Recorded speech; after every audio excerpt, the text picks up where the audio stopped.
we go. All you hear is Donald Trump and all of them talking about fear.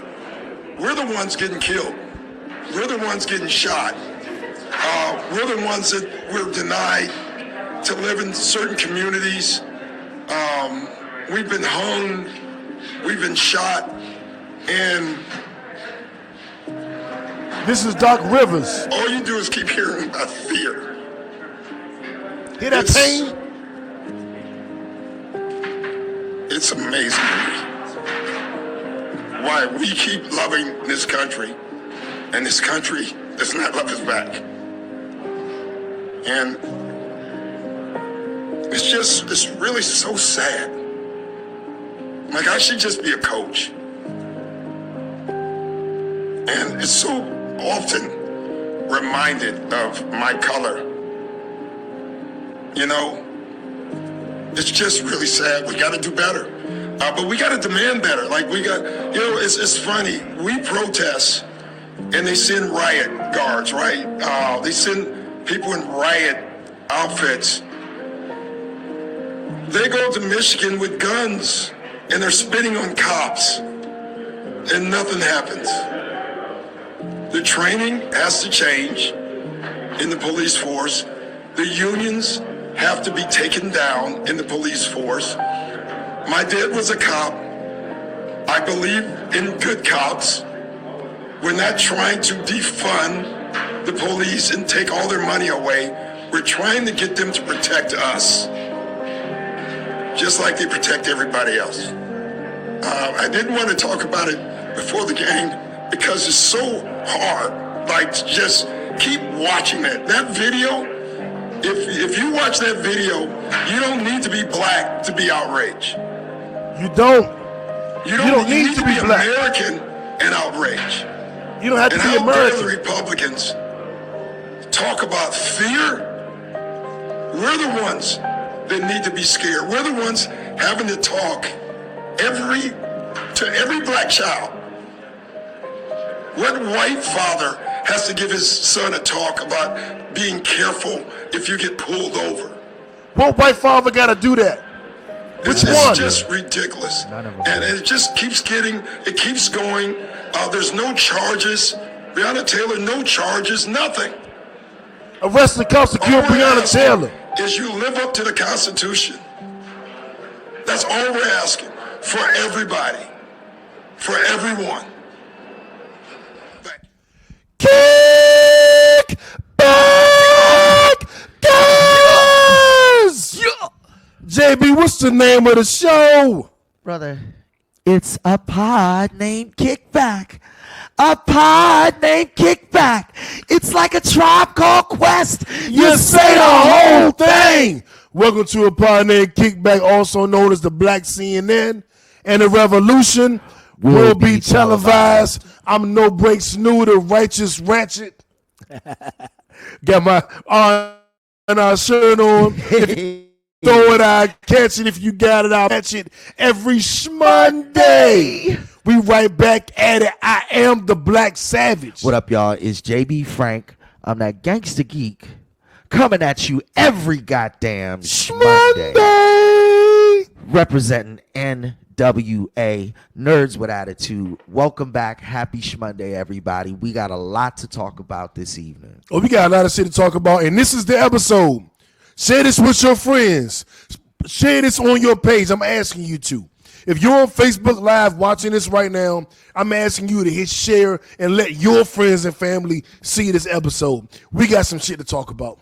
Yeah, we're going to break down a lot that's been going on, over the past few days, and our thoughts, and we're going to do it in such a way that we think we'll be able to communicate what a lot of us have been thinking and feeling about what's going on. And that's why we want you to share this. Absolutely, JB. We also want you to join in on the conversation, post your comments, your feelings, your thoughts, because then you'll be able to share with others how you feel about what's been going on. That is the platform. We are the Black CNN. Absolutely. And while you're here, if you haven't followed us on Spotify, Apple, YouTube, What you waiting on? Subscribe to the goddamn vibe. Because we about to turn it up right now. From now on, we turning it up. Joe Budden got me hype. We about to, we going in. First things first, I want to say Privier.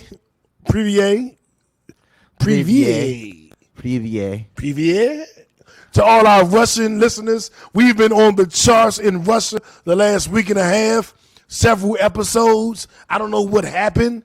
If Trump sicked them on us or what's going on, but everybody in Russia's been watching. Thank you, Russia. I just want to say, Privier, what it do? What's going on, my G? Let's get right into it, JB. We'll start with our kickback fact of the week, which I thought was a pretty good one. You may have been told at some point in your life that you're either left-brained or right-brained. The story goes that people who are left-brain dominant are more quantitative, logical, and analytical, while right-brain individuals are more emotional, intuitive, and creative free spirits. That's Rice Psychology Today. However, this theory isn't true. On the contrary, most behaviors and abilities require the right and left sides of the brain to work together to achieve a common objective, the website explains. So while you may have certain qualities and characteristics that define who you are, they have nothing to do with which side of your brain you use more. You can thank both sides of your noggin for contributing to your unique personality. So I want to thank my left and right side of my brain for making me righteous and ratchet. You feel me? It's a real interesting fact because I've had a lot of people come up to me and say sometimes, oh, you're left-brained or this, that, and the third. And I'm like, well, you're just seeing me at work. You're not seeing the guy who's written books and poetry and who does a podcast and who, plays instruments. And I don't know about that left brain, right brain shit. And that whole concept, JB, speaks to us. Yeah. Because a nerd with attitude, not in one box, both boxes, righteous and ratchet, not in one box, both boxes. So yeah. Interesting fact. Interesting fact. I love it. Yin and yang. And both need to be balanced. Yeah, that's pretty much. What up, Z? I'll say this. Again, this is one of those episodes. Everybody, share this to your page. This one of them, we going in. We got a whole lot to say today. And it ain't all going to be pretty, but we got a whole fucking lot to say. This one of them episodes. High and low of the week, JB. What was your high? What was your low? What's going on? Talk to us. My high of the week has been spending time with my children. They are now doing remote learning, and so I got to work with my son today on some of his math problems. They're getting more complex now. One of them was really fun. It was, okay, so two players are running around a track, and the track is 2.5 miles long. 3/4 of the way down the track, one of the players fell down. How far had the player run before he fell down? And I was like, okay, that's not bad. That's not bad. Mm-hmm. So working through those kinds of problems with him, and then also being able to share with them some of the news coverage in terms of the RNC that just happened, and being able to explain to them some of what's going on. That was my high of this week. My low this week has been the horrible shit that has been going on, and we will get into that later. Y'all will hear from me why specifically some of these things are low for me, but this is one of those shows, as my partner said. So my low this week is why today is one of those fucking shows. Yeah, my low of the week is, I'll keep this brief. The person I love the most in the world is not doing well. That is my low. And that's as much information as I'm going to give. My high of the week has just been returning back to form, my A game. Waking up every morning, getting up early, doing what I need to do, and starting that process, getting back on my grind, realizing that I do have the opportunity to get back into entrepreneurship on my own, not working a job in the next 4, 5, 6 months, and working towards that. That's been my high. It's been pushing me. Our brother Smee been hitting me fucking 550 every morning, JB. Nigga, half the world is up and making their dreams come true. What are you doing? God damn it, Smee, I'm sleeping. What do you think I'm doing? Get your ass up, new. Make a difference. I'm like, God damn it. So I've been getting up early as hell and on a collision course with success, nigga. So that's my high of the week. I love it. Well, those are the highs and lows. Let's keep it moving. My left stroke just went viral. Yeah. Our viral story of the week is also a tough one. Yeah. Rest in peace to Chadwick Boseman. Rest in peace to my fellow HU alum who was there when I was there. Rest in peace to King T'Challa. Rest in peace to 42, played Jackie Robinson. Rest in peace to Marshall. He played Thurgood Marshall. Rest in peace to James Brown. He starred as James Brown. I don't know what the name of that movie was. I don't either. When he played James Brown. But he's played some historical figures. And he himself is a historical figure. Wakanda Forever. He was the Black Panther. Yeah, man. He personified that role, and in doing so, raised a level of awareness for the beauty of blackness during our time that resonated with the entire world.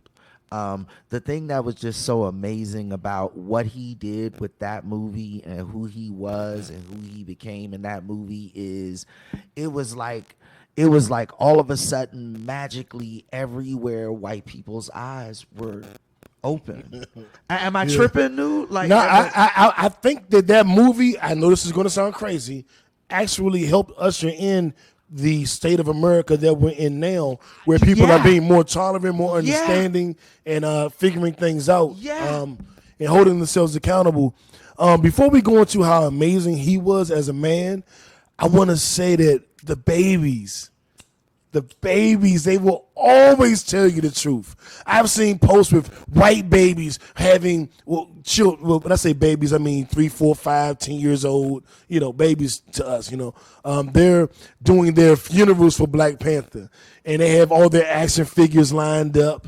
I've seen Asian babies, kids, maybe I should say kids, Asian kids with all of their Marvel figures gathered around Black Panther in a coffin or, a makeshift coffin. And of course, I've seen our black and brown kids that are, tears running down their face as they're, laying to rest Black Panther in the ceremony.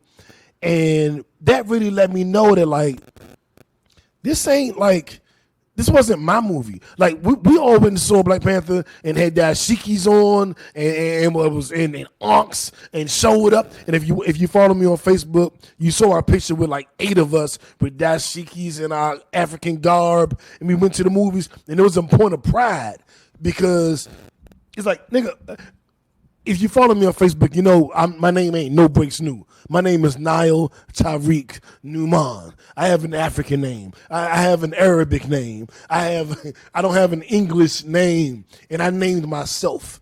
I chose my name. So I identify so much with that movie. All the characters, Killmonger as well.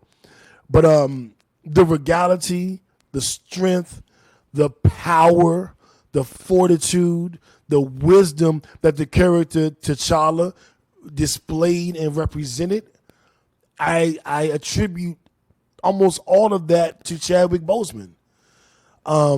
Seeing his range, playing, I said I wanted to acknowledge the fact that the kids were mourning first, and I think that's important. So I'll rewind a little bit. Children all over the world are mourning. Children all over the world are in tears. Children all over the world are honoring him.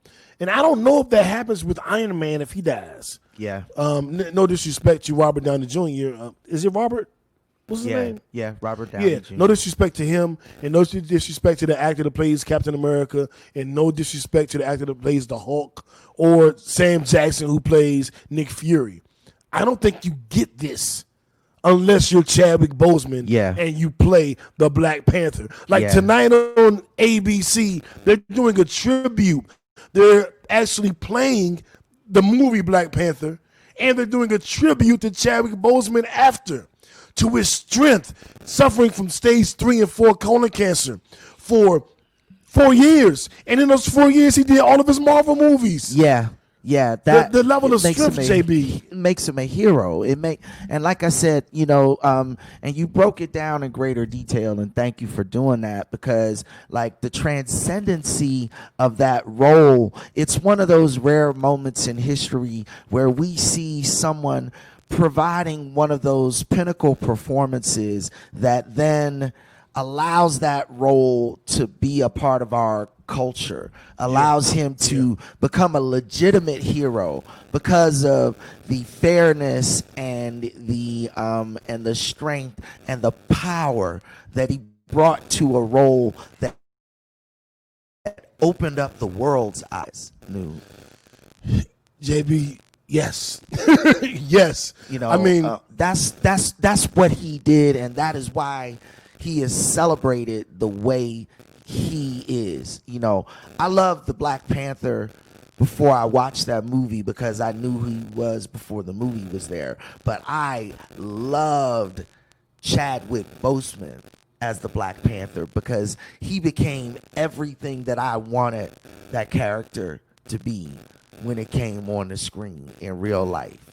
How many times have gangster geeks and nerds with attitude like me fallen in love with transcendental characters, but then they get to the screen and they don't live up to what it needs to be?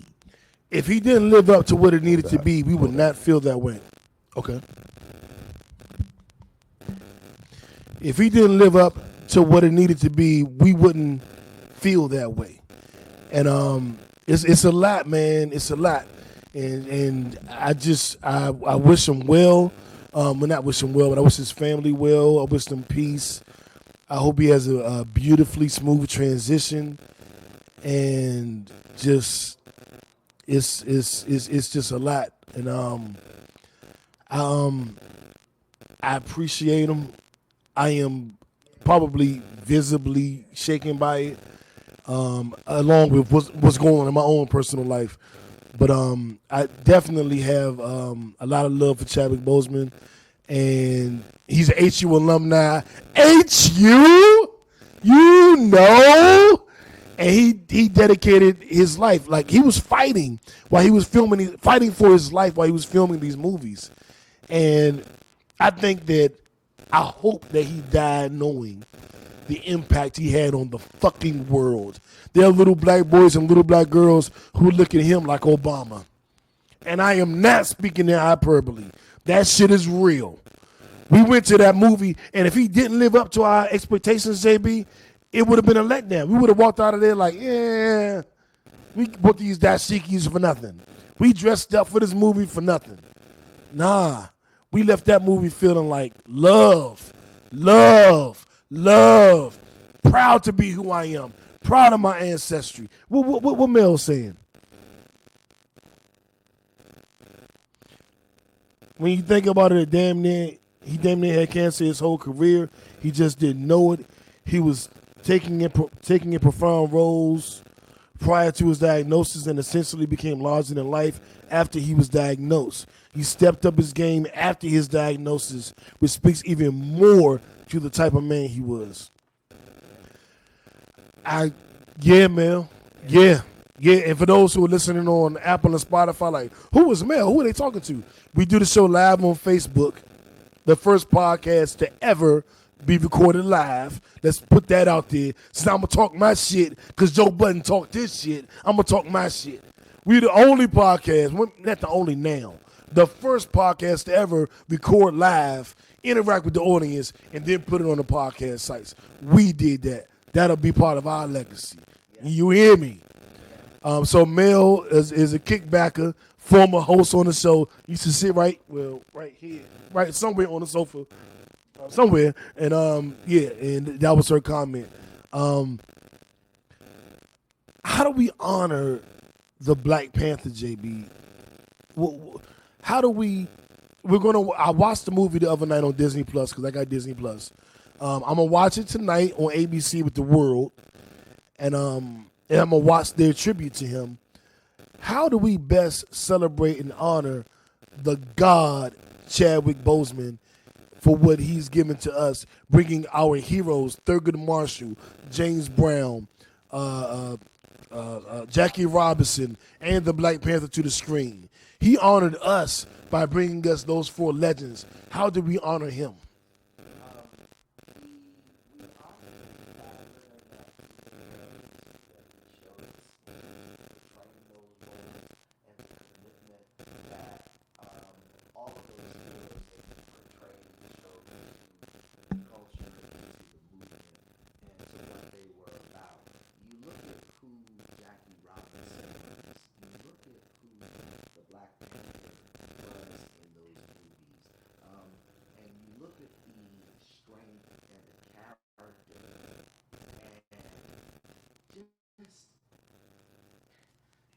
Just the godlike reality Yeah. that they showed in what they did. They lived up to it because they were above all of the bullshit. Yeah. And he personified that in his roles more than anything. I think that is how we honor his legacy, is we live up to the man he showed us we all could be.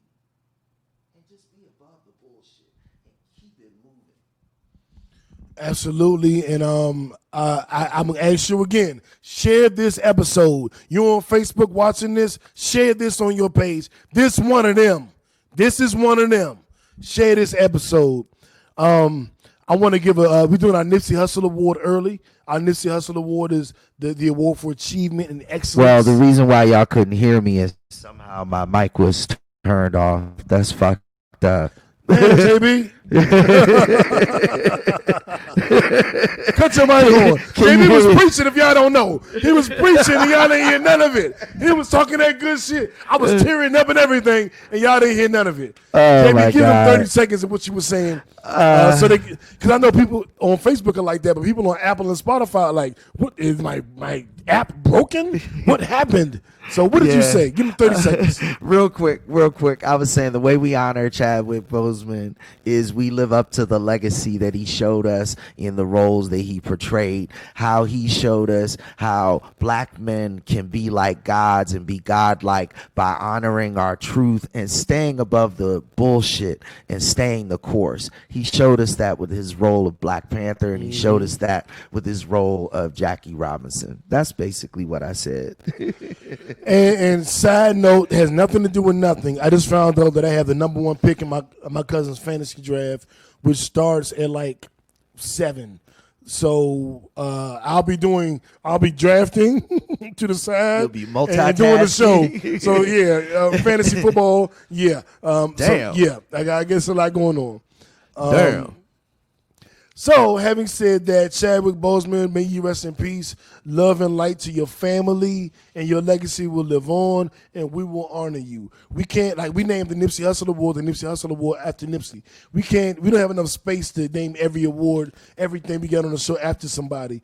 But Chadwick Boseman, the Black Panther, we will find a way to honor you. We won't let you disappear. We won't let you be forgotten. I promise you that.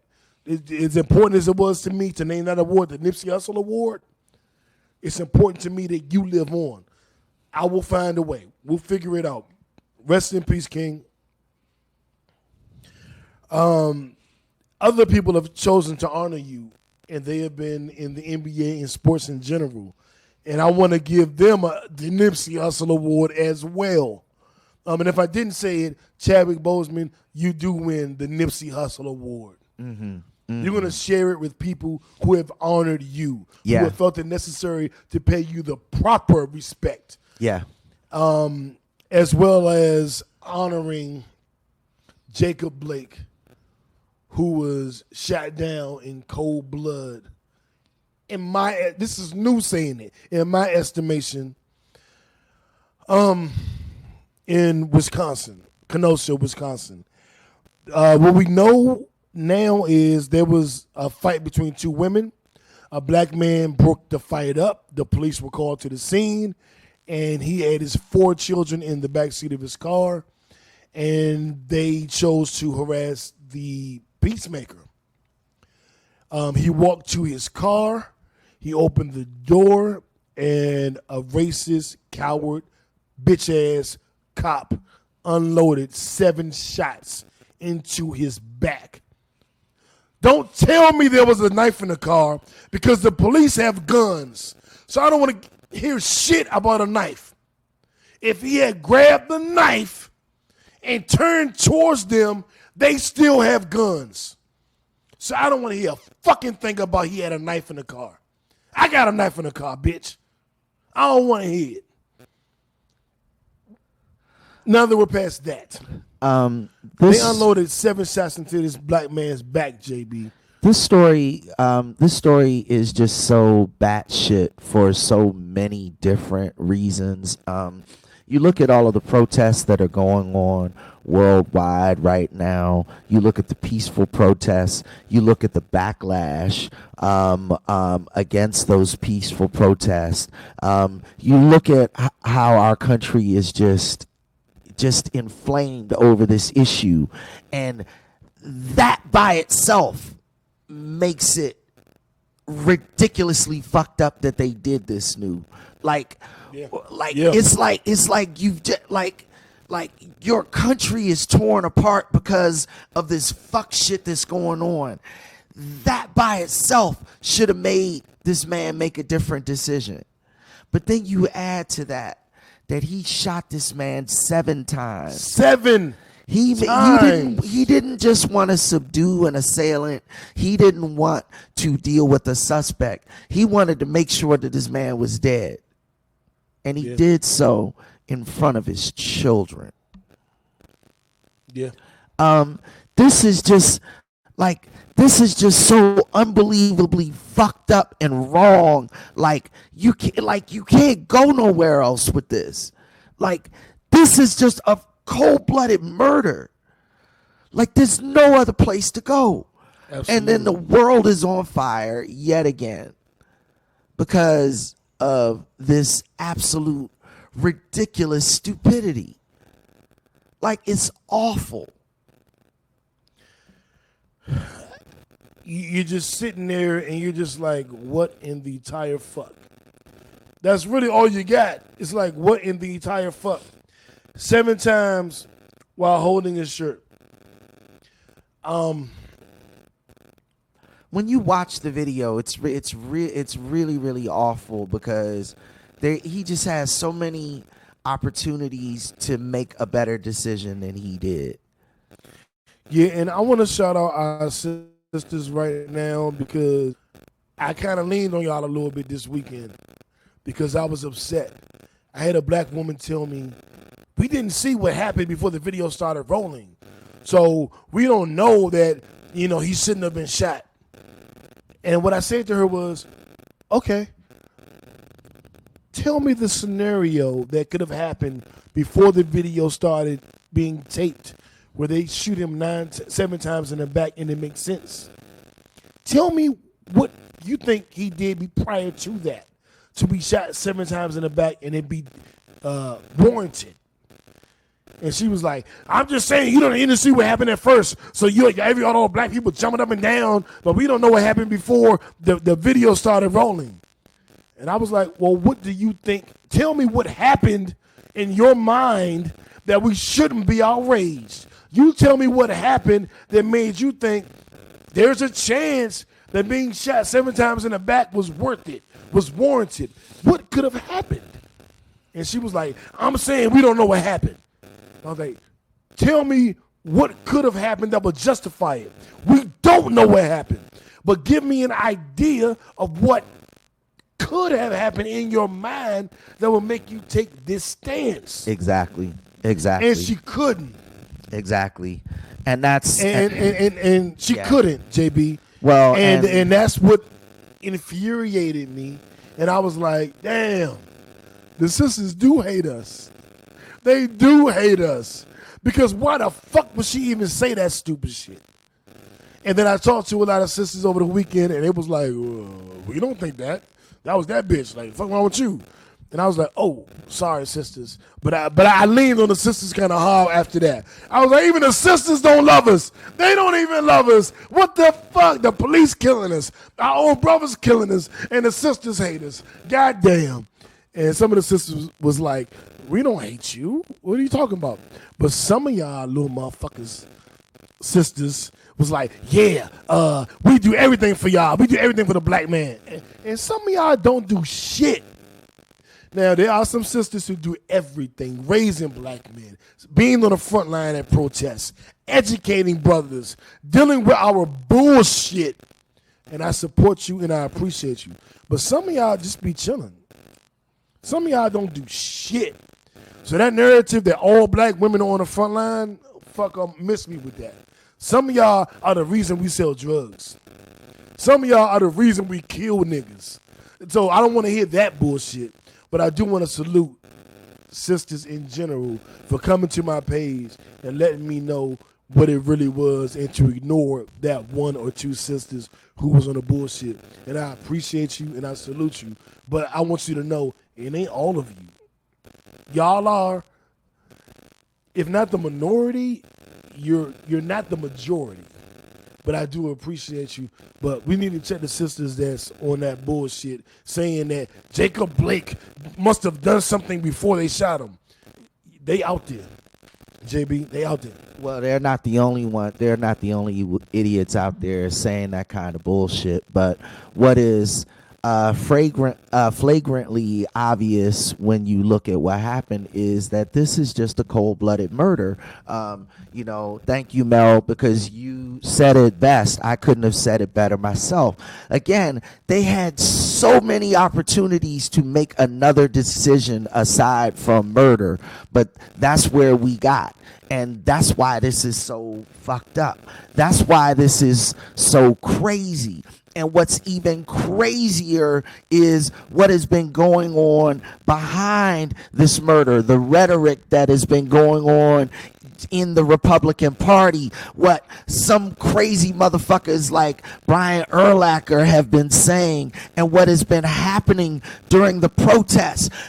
Kickbackers, country, world, America is divided along racial lines right now. There's no avoiding it. It's glaringly obvious. Kyle Rittenhouse walked into a protest with a loaded rifle and had welcomed by the police. Yes, and had police welcome him to the event. He was then involved with us in a standoff where he then opened fire and shot two people, killing one of them. Whoa. He shot one person, killed them, tried to flee, was attacked by two of our, I call them John Browns, our white brothers, killed one of them and shot another. So he was in a standoff because he already killed somebody. He killed somebody, then fled, was attacked by other protesters who were there, killed another protester, and injured another one. Killed two people, injured one. Fuck him. And he was front row at a Donald Trump rally. And that's what we talk about, what do they call it, JB, the whistling? The dog whistling. The dog whistling. He was dog whistled by the Republican Party, the RNC, this week. Fuck the RNC. I am not a Democrat, but fuck the RNC. I know AIDS is worse than chlamydia. I know that. I know the Republican Party is worse than the Democratic Party. And I know that we still got to fix the Democratic Party because you don't want chlamydia either. But I also know that if you give me a choice, I'm going to take chlamydia over AIDS, and then I'm going to work on a cure for chlamydia. But there is a cure. Probably was maybe herpes. I don't know what a good analogy is. But I'm going to take the Democrats right now to get Trump out, and then I'm going to hold them accountable and figure something else out after that. Yeah, I mean the RNC convention was just absolute trash. I mean they purported It was a shit show. Like lie after lie after lie. It was just a hot mess. I mean they got like the 4 black people that they could find in the universe who would be willing to stand up and say that they support Donald Trump. Right. And they stood up there and then started talking about all of this ridiculously invalid bullshit that black Trumpers like to say. So real quick, I'm going to take a quick opportunity and I'm going to talk about some of the bullshit that they talked about during the RNC and why it was so awful. Number one, the dog whistling issue, because you brought that issue up, and it was no longer dog whistling. During the RNC, it was bullhorn screaming loud. Yeah. The trumpets were blaring.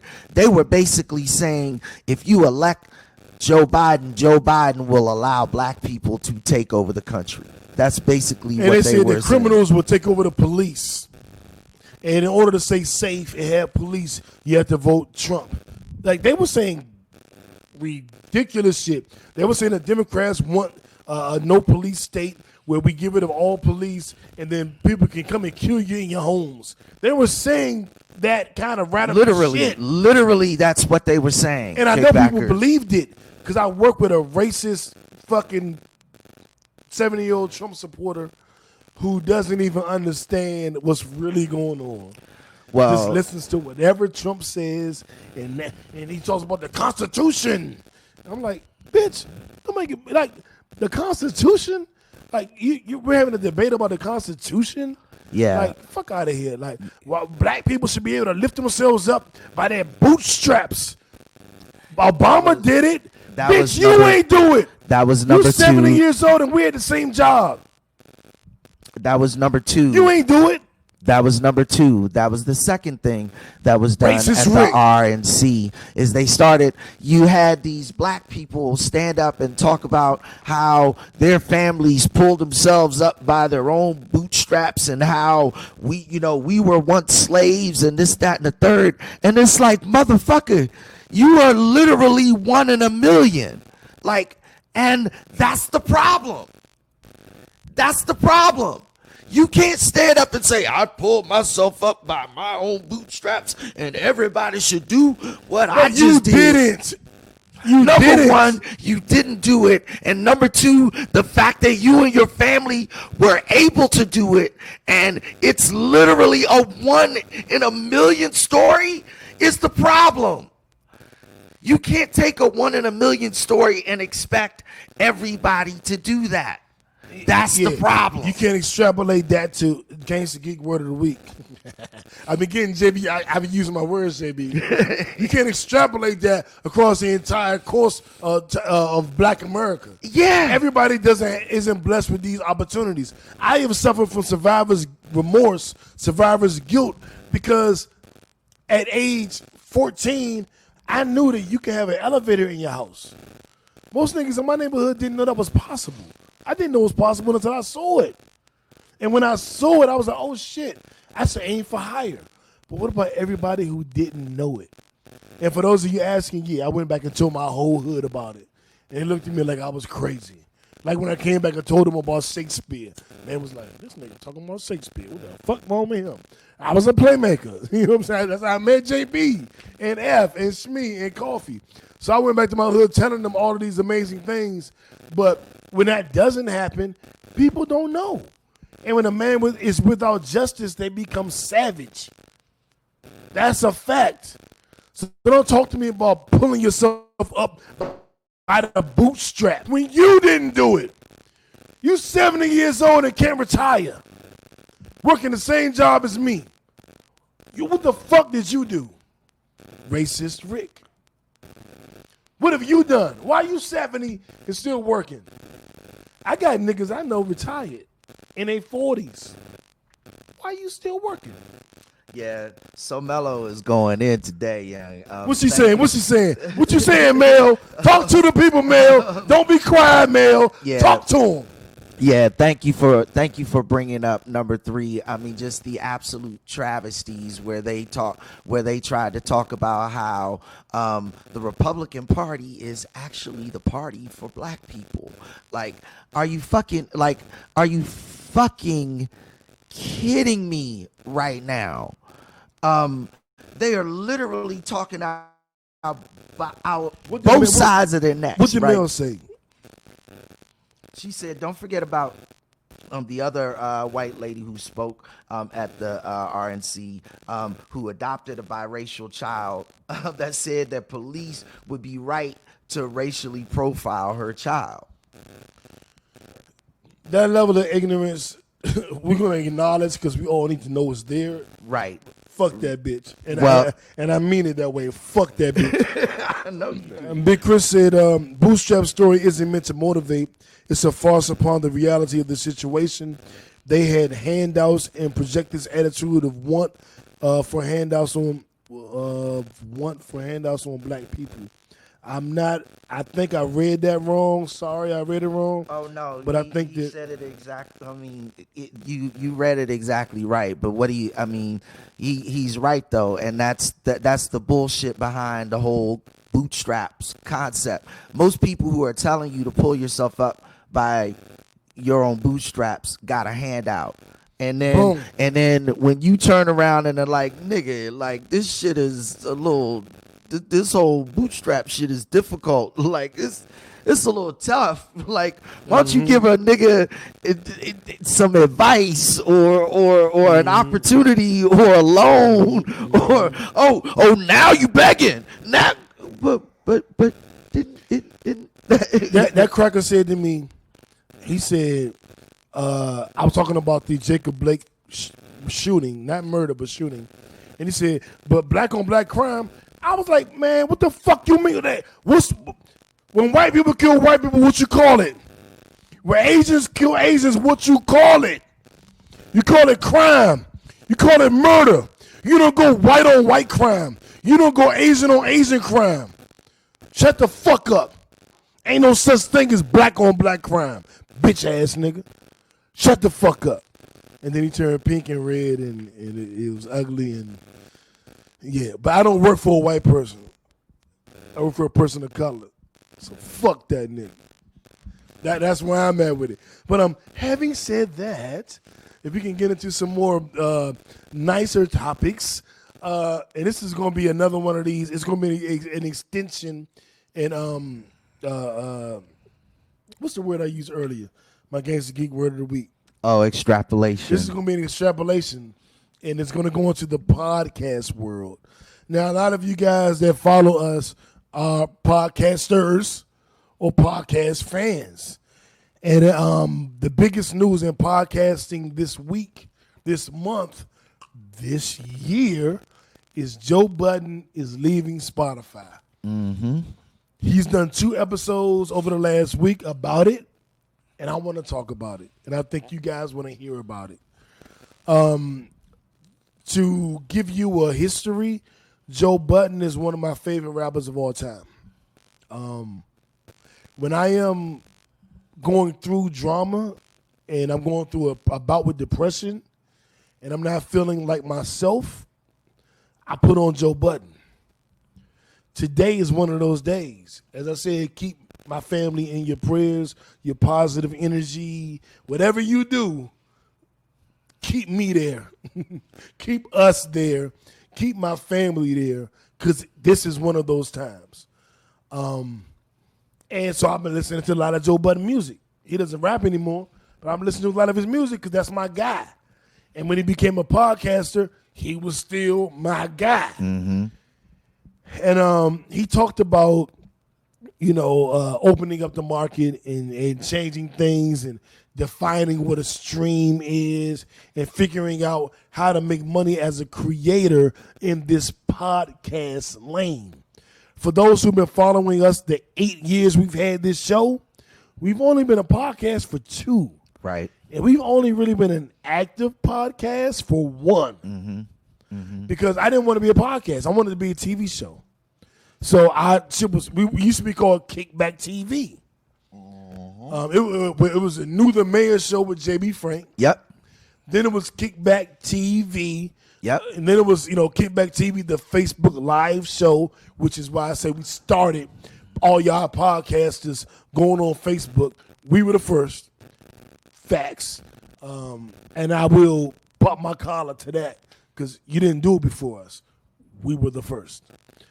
Kickback TV live from Atlanta. Facts.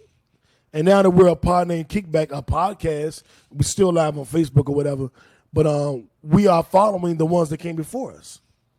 And Joe Budden is one of the people that we pattern our shit after. We got information from, and so is Horrible Decisions. Shout out to Mandy. We got information from, and so is Poor Minds. Gave me direct information from Joe Budden, and shout out to Cocktails, who also helped out.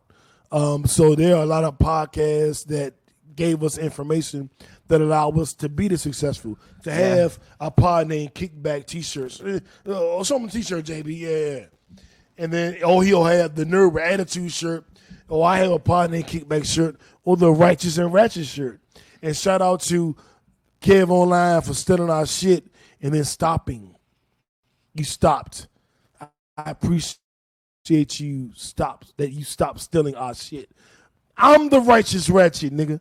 I appreciate you stopping your shit and recognizing who the fuck started it. But that's neither here nor there. Yeah. So moving on. Budden, one of the things that he kind of said up top, and it was interesting because I don't really follow or listen to Joe Budden's podcast like you do.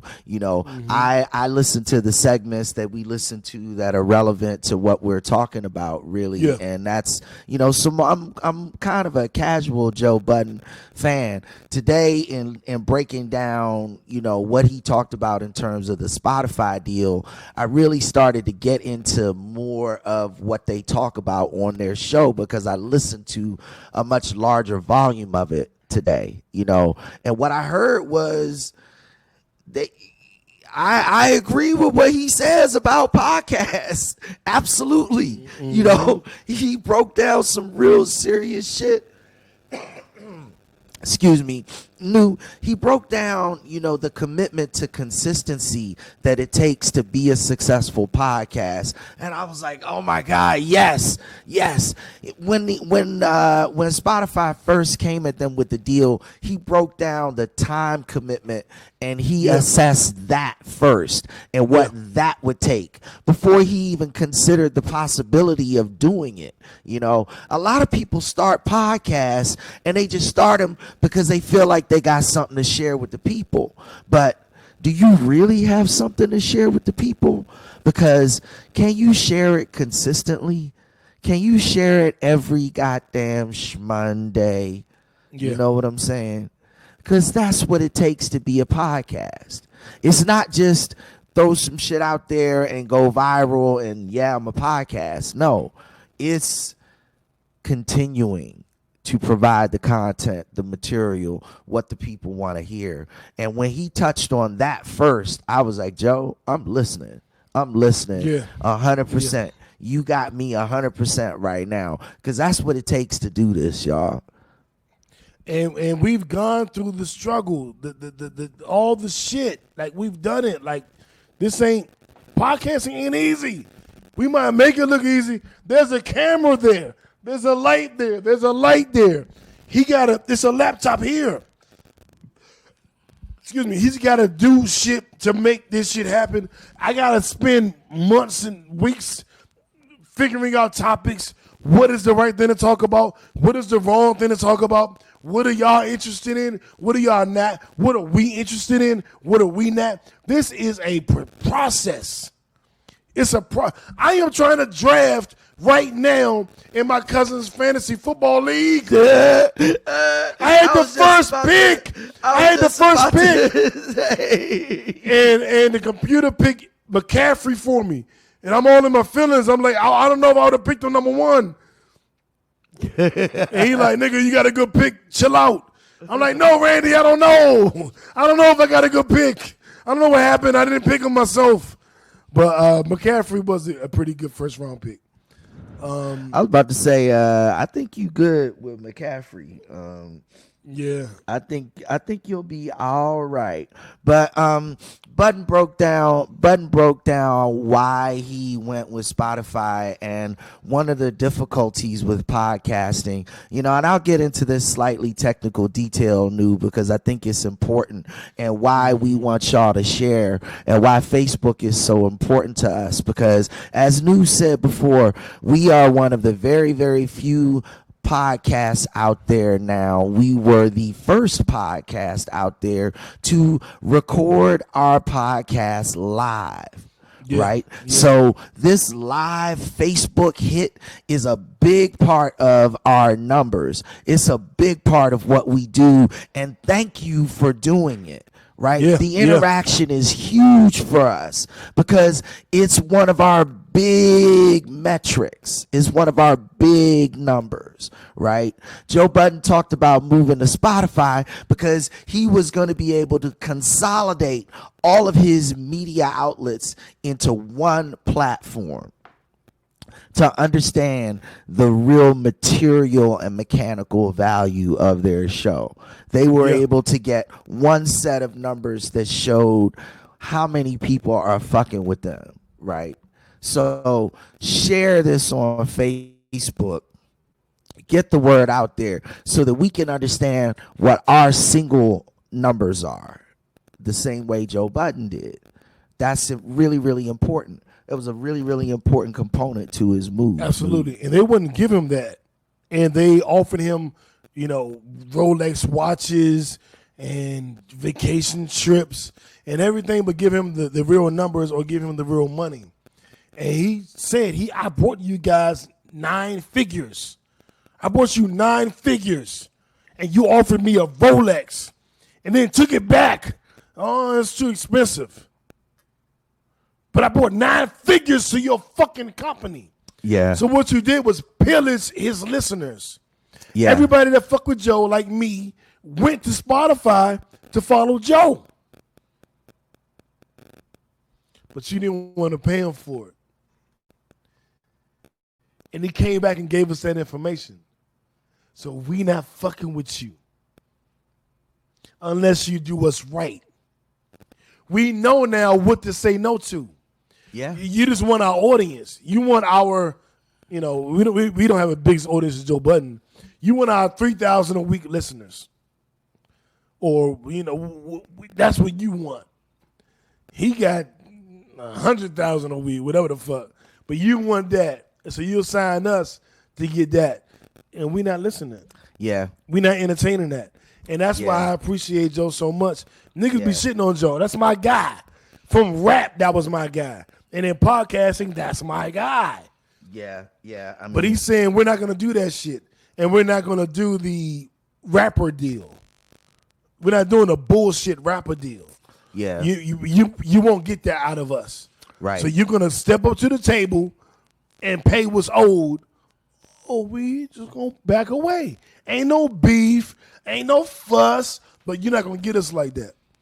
Now, I appreciate it. I respect it. I respect his transparency. I respect the fact that he can say this on Spotify airwaves because he has an agreement where you can't censor my content. Yeah. And that's what we all need to have. Before I sign a deal, you can't censor my content because I'm not going to talk about racist Rick that I work with, 70-year-old white man that don't have a fucking clue. I don't want you censoring my shit. Don't censor me, nigga.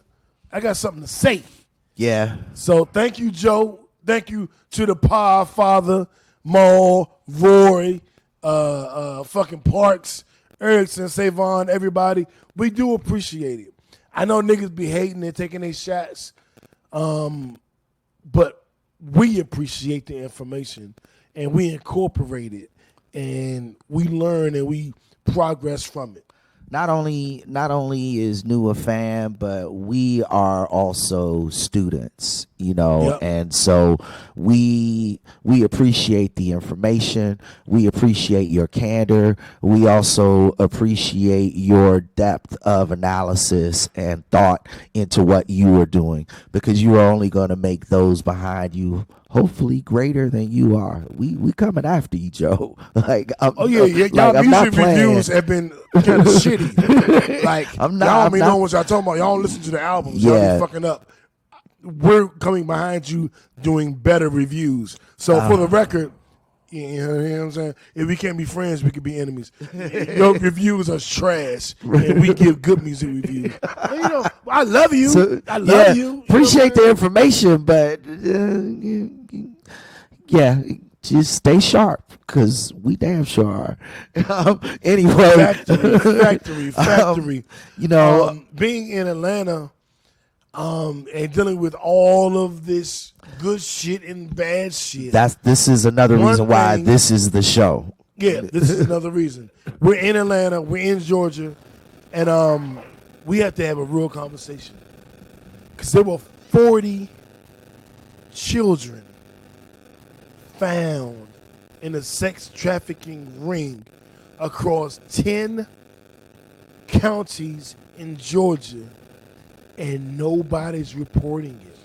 Yes. This isn't a fun conversation, I know. You're like, nigga, we gonna have some fun. We will. We got to talk some real shit right now. Yeah. This happened in Gwinnett County. It was in 10 counties. Well, yeah, you're right.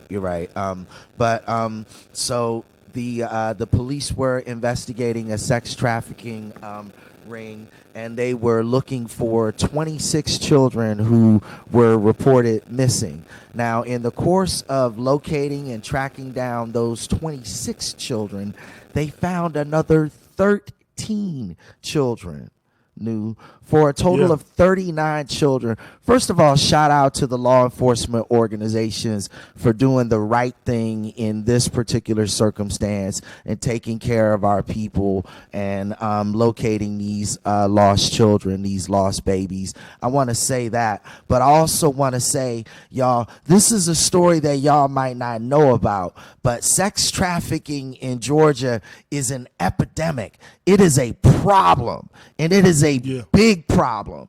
Georgia is one of the gateways to the world, and people use that gateway for this horribly nefarious purpose a lot. I remember attending a community event about a year ago, and this woman who was an advocate for rescuing young ladies who had been victims of sex trafficking, and she put out statistics that were horrifying to me. She said that like hundreds of young people disappear from Georgia every year due to this whole sex trafficking thing that happens, and nobody reports on it. Nobody knows about it. CNN ain't talking, MSNBC ain't talking, BBC ain't talking, Fox News ain't talking, UPN nigga news ain't talking, BET ain't talking. We talking. It was, 40 children that were recovered? Yeah. In Georgia? We in Georgia. JB has 2 children in Georgia. I have 2 godchildren in Georgia. This story cannot be swept under the fucking rug. All my AT aliens, my Georgia niggas like, dog, come on, dog. Come on. Yeah. Come on, dog. Our number one job as men is to protect our babies. Our number one job. And by not being aware of this and not reporting this issue, I feel a way about this, I really do. And so, kickbackers, here's what we're saying to you right now. Number one, we are sorry for not reporting on this issue, because this has been an issue that has been going on for years in Georgia. Number one, I personally apologize. We reported on it. Well, we had, in the 8 years of doing the show, but we haven't made it a priority. That's what I'm saying. Yeah. We haven't talked about it enough. So in my Facts. mind, we Facts. haven't, you know what I'm saying? Like, fuck what we kind of sort of did. We Yep. didn't, Yep. you know. So me, We dropped the ball. We dropped thank the ball. Thank you. Me personally, Kickbackers, we're going to follow this issue much, much, much, much more closely moving forward. We are blessed to tell a good story today about children who are found, but the story consistently needs to be told about the children who are lost to sex trafficking. And that is my personal commitment to you, Kickbackers. That is, I believe, our personal commitment to you. Absolutely, man. We're not going to let this story get swept under the rug. CNN didn't report it. Fox didn't report. Nobody's talking about it. We going to talk about it. Right. That's why we here. Like, right. People would be like, oh, y'all do the podcast. Y'all want to talk about MC Hammer and or whatever the fuck. No, nigga. It's the black CNN. Yeah. We talking real shit. Yeah. And right now, our children are under attack. Mm-hmm. Mm-hmm. This is and we're terrifying. going to bring it up. We're going to talk about it. And we're going to raise awareness.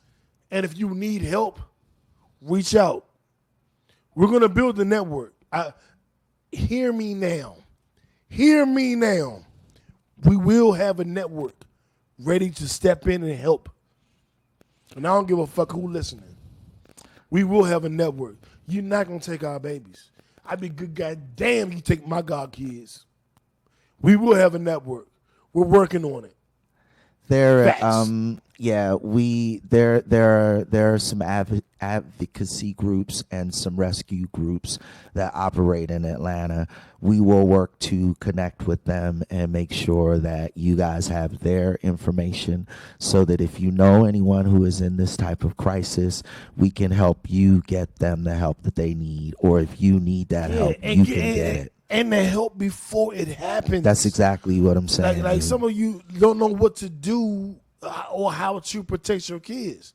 And I'm going to keep it a buck. I don't know yet. I don't know what, I don't feel comfortable telling you and giving you advice. But I will figure out the right answers and I will bring them to this platform. That's what we do. The Black CNN, a Pioneer Kickback, New and JB. That's what we do. I'll figure out what to tell you that makes sense. I'm not going to give you my own personal advice because it might work, it might not. I'm going to do some more research. Next week, my promise to you is I would have talked to someone in law enforcement and I'll have a better idea of what we can do to have positive results throughout this whole bullshit. I'll do that for you because I give a fuck, and JB gives a fuck. So I promise you, by next week's episode, we'll have a segment on it, and I'll have some information for you. I promise. Absolutely, absolutely. Well, it looks like we got the topics way out of order because we talked about the RNC. Yeah. Let's keep going. What's next? Here we go. Nipsey Hussle Awards. We did that already. Yeah. Netflix and chill. Okay, let me take a peek. We got subscribe. Brian Urlacher, JB's poker buddy. Oh yeah, okay. I brought him up earlier too, but that's okay. Yeah, go ahead. JB's poker buddy from the early 2000s. Brian Urlacher. Don't think so. Bears linebacker just jumped out the window on some racist shit and on some disrespectful shit and talking about, he had his Trump support and he had his disrespect for us. And I don't want to waste a lot of time on this fuck nigga. Fuck Brian Urlacher. If you like him, don't like him no more. If you were a fan, don't be a fucking fan. He don't rock with us. So fuck him. And that's all the time I think we give his bitch ass. Yeah, real that's nigga about shit. it. Nothing more needs to be said about that. I do want to make a point that Obama reached out to, the NBA players reached out to Obama about the boycott and the protests and how they should move. And he said, if you keep the games going, you have the biggest audience. And I think that was great advice. It was sage advice. Keep playing. we're witnessing it. The NBA players' voices are much louder when they play a game. Yeah. Unfortunately, but that's what it is. So shout out to the NBA players. Well, and shout out to all Obama. all the sports teams, all of the sports leagues in particular. I noticed that the MLB, all of those guys are rocking number 42 jerseys today. Well, it was Jackie Robinson Day, the day that Chadwick Boseman died. Wow. He died on Jackie Robinson Day. Wow. Man. So they're rocking it for Jackie and for Chadwick Boseman. And so then you got Black Lives Matter are all over the NBA right now. Yeah. They stepped down and actually I guess you would call it a strike in protest, or I want to be sure to give the Milwaukee Bucks credit. I know that all of the teams were considering this and were figuring it out, and I don't want to diminish any of them. And I know LeBron felt a way about it because he wanted to make a statement, and he felt the Bucks jumped his statement. But what I will say is the Milwaukee Bucks refused to come out to play, and after that, the game against the Orlando Magic, and after that, the rest of the NBA teams decided to not play. And there were a few teams in the MLB, Major League Baseball, Milwaukee Brewers, most notably, decided to forfeit their game, and their opponent, the Cincinnati Reds, said, no, this isn't a forfeit. We're going to boycott the game with you. And Naomi Osaka, young African-American Asian player in tennis, said she left the tournament. She only had 2 more wins to go before she was crowned champion. And she said, I don't give a fuck what happens. I'm not playing until y'all start respecting my brothers and sisters. So Tiger Woods was like, I'm combination. I'm black, I'm Asian, and I'm this and I'm that. Naomi Osaka said, I'm a black woman. And her name is Osaka. Yeah.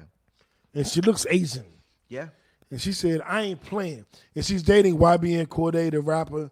And I think that he may have had some influence. I don't want to discredit her and say that her boyfriend influenced shout out to her for taking good advice. So what? Yeah, So what? But you know how motherfuckers are. Yeah. So I don't want to discredit her by saying she took advice from him. We gotta stop that dumbass shit. We do. But I want to make sure I don't disrespect her or discredit her, because they'll come for us, J. Man, if you ever come for us, man, if you ever disrespect somebody for taking good advice, smack you in your mouth. You know? Yeah, they be gonna smack you in your mouth. That just sounds so fucking. Anyway, I hate stupid people. Yeah. So shout out to Naomi for making her stance, and I have a surprise shout out. Shout out to the National Hockey League. They were actually the first and only league to postpone multiple games initially, not after a team boycotted, not after a player boycotted. They just said we boycotting. We standing with our African American brothers and sisters, even though we only make 5% of the league. It's only 43 African American players or people of color in hockey. That's not even enough to fill 2 teams. And because of the African Americans that responded and were upset in NHL, they said, we're going to not play today or tomorrow.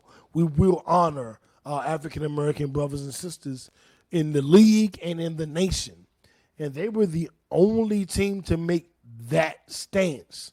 Now, the NBA did it after the Milwaukee Bucks decided to protest. Baseball, there were certain teams that protested. Soccer, certain teams. Tennis, certain players. The only institution that said us as a group will do this was hockey. And I was blown away by it. It wasn't necessary. They could have just said, we're going to boycott one game, and they would have fallen in line. Or one night, and they would have fallen in line. They said, we boycotting 2 games back to back, and nobody else said that. And I never expected that from hockey. So shout out to the NHL. Like maybe I got it wrong. I don't know what's going on there.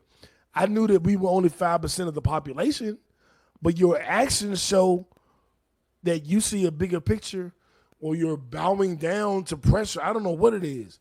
I just know what you did.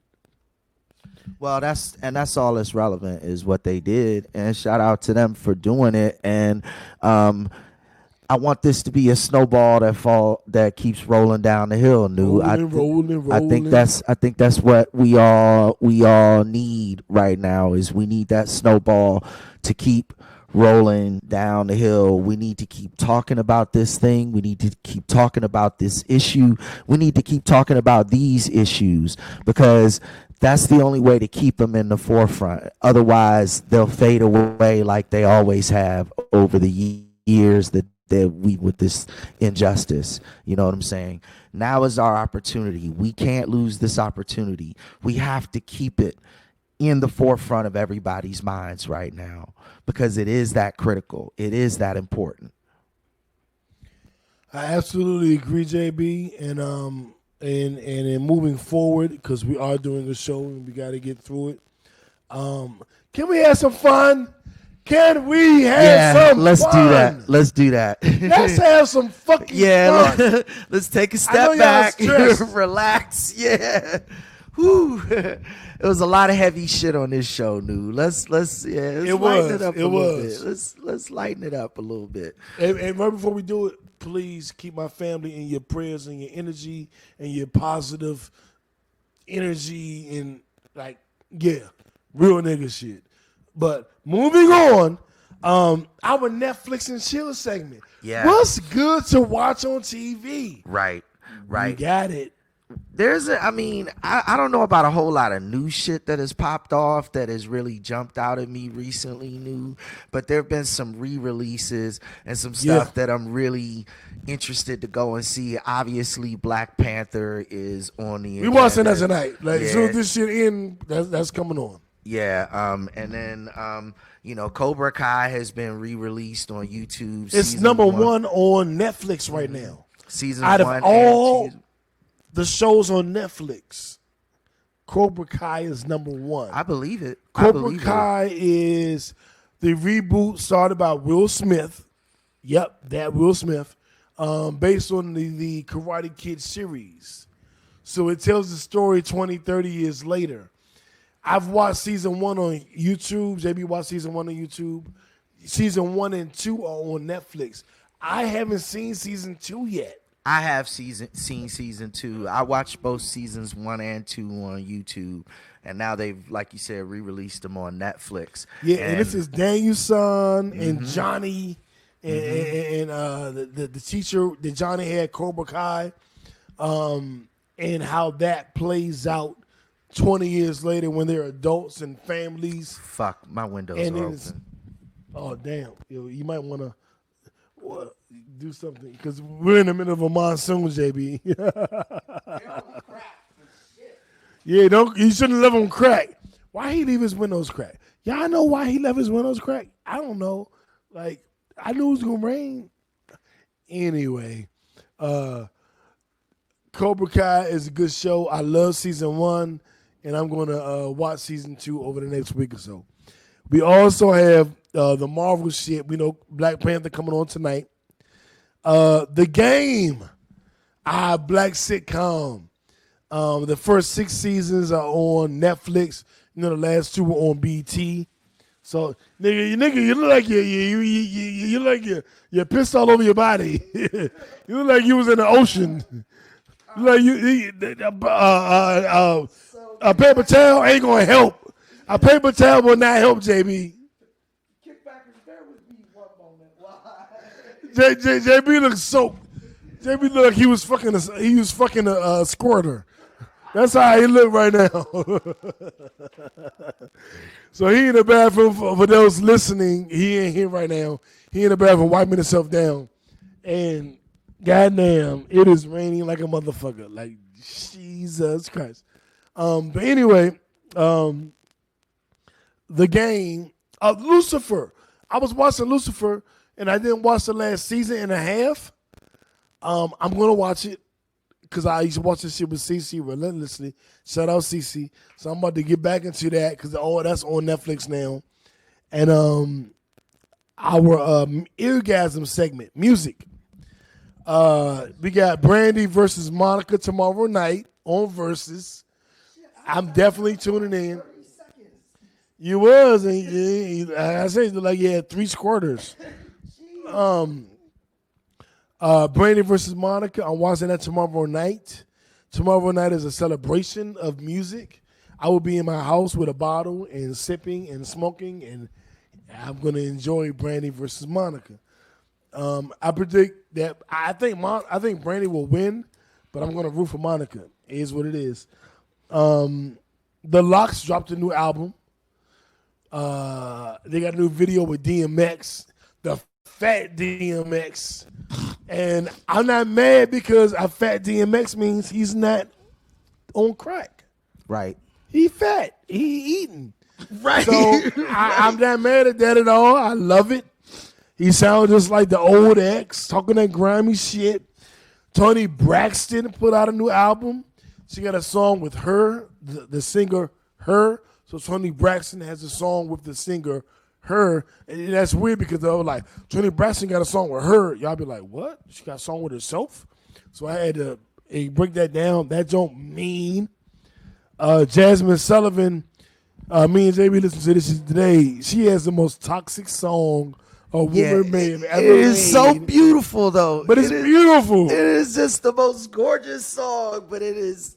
It's toxic. I don't want to encourage ladies to listen to that song, to be perfectly honest. She's like, yeah, I fucked you up, I broke your heart, and now that you're hurt, you're out here fucking a bunch of bitches and getting drunk, and you don't mean shit with these bitches, but don't fall in love because I might want to come back. Bitch. What? You can't come back. I'm taking a step further. Pandora, you can't come back. You fucked me over. You can't come back. Don't come back.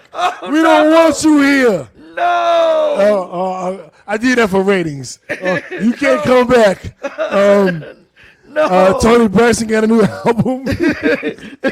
Lettucey got a new album. And look, of course, So Mellow. What's the name of the song? What is it? No, Mel. No. You know what the fuck. No. No. I can't wait to see Mel next comment.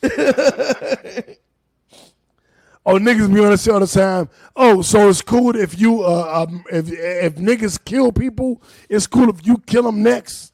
No. But women, I don't know. I know women like, we're just doing what you were doing. But you complained about it, you dumb bitch. You complained about it. You hated it. So if you're doing it, then you should understand what the problem is. Like, shut the fuck up. I hate when women say that. Like, oh no, we're doing what you did, and you're mad. Bitch, you almost died from what we did. You were in your house crying in the fetal position for a month. Shut the fuck up. You know what the problem is. Not you, but just women in general. So, that's the Jasmine Sullivan song. As you can see, I'd stay away from it, gentlemen. But, Lettucey. Lettucey album is so good. It's good. Tweet got a single. So listen to Tweet. I test myself, Tweet. She got another banger. I want to thank you guys for tuning in. I want to remind you that we do have a Patreon, and Patreon is where you can pay for monthly subscriptions and get extra bonus footage. You might, see me and JB. Mel might be here. Somebody else might be here. There's extra footage that you can get on Patreon. I want you to listen to it and subscribe. It's $2 for kickers, $4 for backers, $7 for kickbackers a month. I want to thank you guys for buying your Righteous and Ratchet shirts. I want to thank you for buying your Partner and Kickback shirts. I want to thank you for buying your Nerd with Attitude shirts. The line is up. New fashion statement on Shopify. Yeah, check out that link right there on the bottom of the Facebook page. You see that right now on the live feed. That's where you can check out all that merchandise. We got the mugs, everything like New said. Our kickbackers might be getting a little surprise from us very, very soon. Yeah, the $7 bracket. We got some shit for you. We got some shit for the $2 bracket. We got some shit for the $4 bracket. But the $7 Patreon bracket, watch out there. The first episode we naked. Just so you know. I don't know about all of that. Good night and God bless y'all. Look at Mel. Mel was like, what? Mel, what I do, Mel? I'm innocent. You want to see my halo? Mel. We got to get Mel in here over the next couple of weeks. Because I can tell she's feeling away. Yeah. So, Mel, you're going to be able to come here and smack me on the head when I say something wrong over the next couple of weeks. We're going to get you in here. So, feel free to smack me in the head. In the next 2-3 weeks, we're going to have you, well, I guess right here. You'll be right here. Indeed. So, you know, but you know what I'm talking about. All right, y'all. We'll see y'all next Monday. Yeah. Oh, my prediction was always the Raptors and the Lakers. It's iffy now, but that's my prediction. Do you have a prediction for the finals? The Lakers look good. I don't know what to do about the East right now. I have no idea about the East, man. None. My other prediction is it will be the Cowboys will beat whoever comes up the AFC in the Super Bowl. The Cowboys are winning. Do you have anything to add to that or to take away or whatever? I have a lot to take away from a Cowboys Super Bowl prediction next year. I don't think that's going to happen at all. Hold up. Did Mel do a hard pass on coming on the podcast? What was her hard pass? When you said we're going to be naked, I agree with that wholeheartedly. Hard pass. Well, we're doing that, so it's going to happen. But, Mel, you'll be here in the next 2-3 weeks. Right here. Ain't no hard pass on that. You're going to come answer the hard questions. Pause. Press play. Something. I don't know. But you're saying the Cowboys will not make it? I'm saying the Cowboys will not make it. Who making it from the NFC? It ain't the Redskins. We know that. I never said anything. Excuse me. It isn't the Washington football team. Now you're being a dick. Now y'all don't even have a name. Now he's being a dick. Mel, you ain't got a name. Y'all the Washington football team. Y'all gonna wind up being the Washington Weasels.